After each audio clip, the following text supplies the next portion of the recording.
Today it's a mystery story. I thought it would be fun for story number 30 to read a well-known story.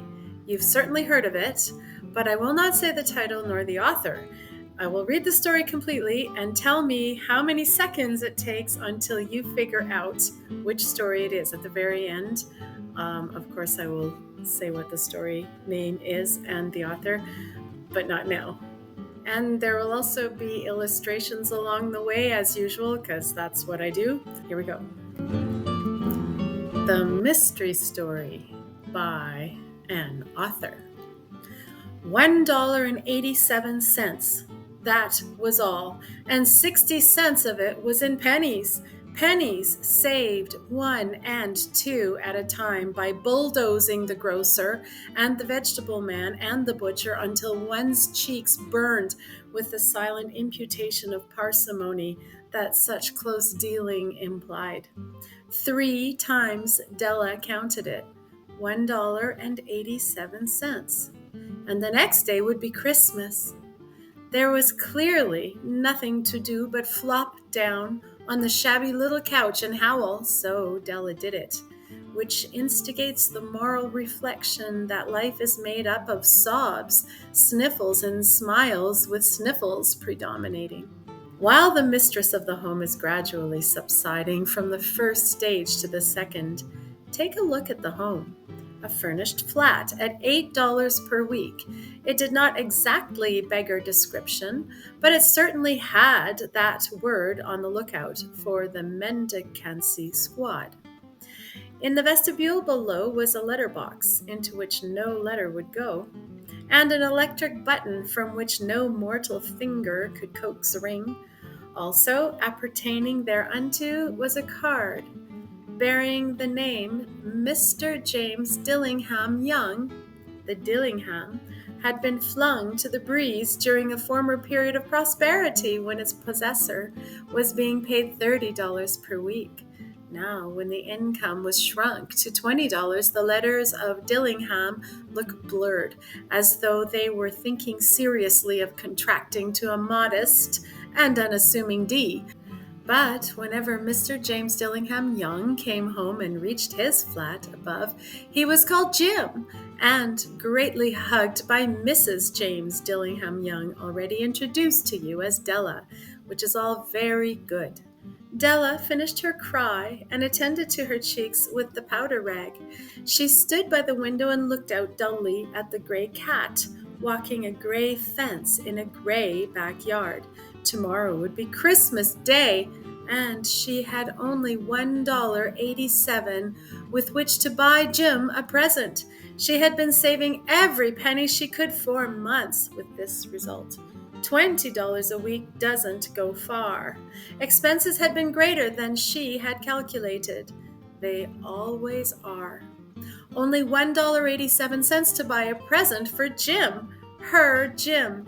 Many a happy hour she had spent planning for something nice for him, something fine and rare and sterling, something just a little bit near to being worthy of the honor of being owned by Jim. There was a pier glass between the windows of the room. Perhaps you have seen a pier glass in an $8 flat. A very thin and very agile person may, by observing his reflection in a rapid sequence of longitudinal strips, obtain a fairly accurate conception of his looks. Della, being slender, had mastered the art. Suddenly she whirled from the window and stood before the glass. Her eyes were shining brilliantly, but her face had lost its color within 20 seconds. Rapidly, she pulled down her hair and let it fall to its full length. Now, there were 2 possessions of the James Dillingham Youngs in which they both took a mighty pride. One was Jim's gold watch that had been his father's and his grandfather's. The other was Della's hair. Had the Queen of Sheba lived in the flat across the air shaft, Della would have let her hair hang out the window some day to dry, just to depreciate Her Majesty's jewels and gifts. Had King Solomon been the janitor, with all his treasures piled up in the basement, Jim would have pulled out his watch every time he passed, just to see him pluck at his beard from envy. So now Della's beautiful hair fell about her, rippling and shining like a cascade of brown waters.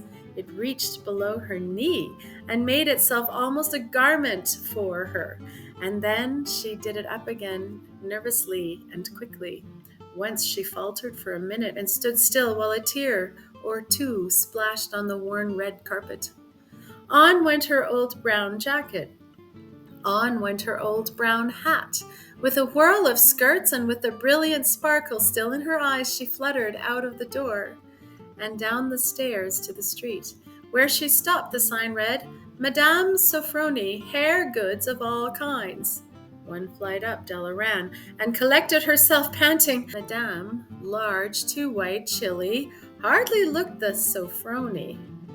Will you buy my hair? Asked Della. I buy hair, said Madame. Take your hat off and let's have a sight at the looks of it. Down rippled the brown cascade. $20, said Madame, lifting the mass with a practiced hand. Give it to me quick, said Della. Oh, and the next 2 hours tripped by on rosy wings. Forget the hashed metaphor. She was ransacking the stores for Jim's present. She found it at last. It surely had been made for Jim and no one else. There was no other like it in any of the stores, and she had turned all of them inside out. It was the platinum fob chain, simple and chaste in design, properly proclaiming its value by substance alone and not by meretricious ornamentation, as all good things should do. It was even worthy of the watch. As soon as she saw it, she knew that it must be Jim's. It was like him, quietness and value. The description applied to both. $21 they took from her for it, and she hurried home with the 87 cents.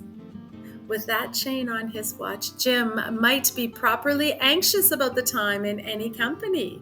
Grand as the watch was, he sometimes looked at it on the sly, on account of the old leather strap that he used in place of a chain. When Della reached home, her intoxication gave way a little to prudence and reason. She got out her curling irons and lighted the gas and went to work repairing the ravages made by generosity added to love, which is always a tremendous task, dear friends, a mammoth task. Within 40 minutes, her head was covered with tiny, close-lying curls that made her look wonderfully like a truant schoolboy. She looked at her reflection in the mirror long, carefully, and critically. If Jim doesn't kill me, she said to herself, before he takes a second look at me, he'll say I look like a Coney Island chorus girl. But what could I do? Oh, what could I do with $1.87? At 7 o'clock, the coffee was made, and the frying pan was on the back of the hot stove, hot and ready to cook the chops. Jim was never late. Della doubled the fob chain in her hand and sat in the corner at the table near the door that he always entered. Then she heard his steps on the stairway down on the first flight. As she turned white for just a moment, she had a habit for saying silent prayers about the simplest everyday things, and now she whispered, Please, God, make him think I am still pretty. The door opened, and Jim stepped in and closed it.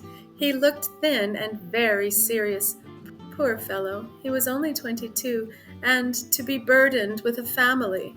He needed a new overcoat, and he was without gloves. Jim stopped inside the door, as immovable as a setter at the scent of quail. His eyes were fixed upon Della, and there was an expression in them that she could not read, and it terrified her. It was not anger, nor surprise, nor disapproval, nor horror, nor any of the sentiments that she had been prepared for. He simply stared at her, fixedly, with that peculiar expression on his face. Della wriggled off the table and went for him. Jim, darling, she cried, don't look at me that way. I had my hair cut off and sold because I couldn't have lived through Christmas without giving you a present. It'll grow out again. You won't mind, will you? I just had to do it. My hair grows awfully fast. Say Merry Christmas, Jim, and let's be happy. You don't know what a beautiful, nice gift I've got for you. You've cut off your hair, asked Jim, laboriously, as if he had not arrived at that patent fact yet, even after the hardest mental labor. Cut it off and sold it, said Della. Don't you like me just as well, anyhow? I'm me without my hair, ain't I? Jim looked about the room curiously. You say your hair is gone, he said, with an air almost of idiocy. You needn't look for it, said Della. It's sold, I tell you, sold. And gone, too. It's Christmas Eve, boy. Be good to me, for it went for you. Maybe the hairs of my head were numbered, she went on with sudden serious sweetness. But nobody could ever count my love for you. Shall I put the chops on, Jim? Out of his trance, Jim seemed quickly to wake. He enfolded his Della. For 10 seconds, let us regard with discreet scrutiny some inconsequential object in the other direction. $8 a week or $1 million a year? What is the difference? A mathematician or a wit would give you the wrong answer. The Magi brought valuable gifts, but that was not among them. This dark assertion will be illuminated later on. Jim drew a package from his overcoat pocket and threw it upon the table. Don't make any mistake, Dill, he said, about me. I don't think there's anything in the way of a haircut or a shave or a shampoo that could make me like my girl any less. But if you'll unwrap that package, you may see why you had me going a while at first. White fingers and nimble tore at the string and paper, and then an ecstatic scream of joy, and then, alas, a quick feminine change to hysterical tears and wails, necessitating the immediate employment of all the comforting powers of the lord of the flat. For there lay the combs, a set of combs, side and back, that Della had worshipped long in a Broadway window. Beautiful combs, pure tortoiseshell with jeweled rims, just the shade to wear in the beautiful, vanished hair. They were expensive combs, she knew, and her heart had simply craved and yearned over them without the least hope of possession. And now they were hers, but the tresses that should have adorned the coveted adornments were gone. But she hugged them to her bosom, and at length she was able to look up with dim eyes and smile and say, My hair grows so fast, Jim. And then Della leaped up like a little singed cat and cried, Oh, oh! Jim had not yet seen his beautiful present. She held it out to him eagerly upon her open palm. The dull, precious metal seemed to flash with the reflection of her bright and ardent spirit. Isn't it a dandy, Jim? I hunted all over town to find it. You'll have to look at the time 100 times a day now. Give me your watch. I want to see how it looks on it. Instead of obeying, Jim tumbled down on the couch and put his hands behind the back of his head and smiled. Dell, said he, let's put our Christmas presents away and keep 'em a while. They're too nice to use just at present. I sold the watch to get the money to buy your combs. And now, suppose you put the chops on. The Magi, as you know, were wise men, wonderfully wise men, who brought gifts to the babe in the manger. They invented the art of giving Christmas presents.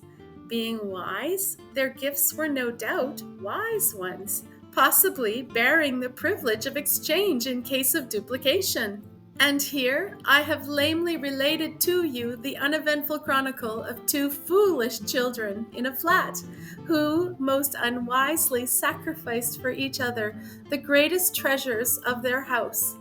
But in a last word to the wise of these days, let it be said that of all who give gifts, these two were the wisest. Of all who give and receive gifts, such as they are wisest. Everywhere they are wisest. They are the Magi. The end.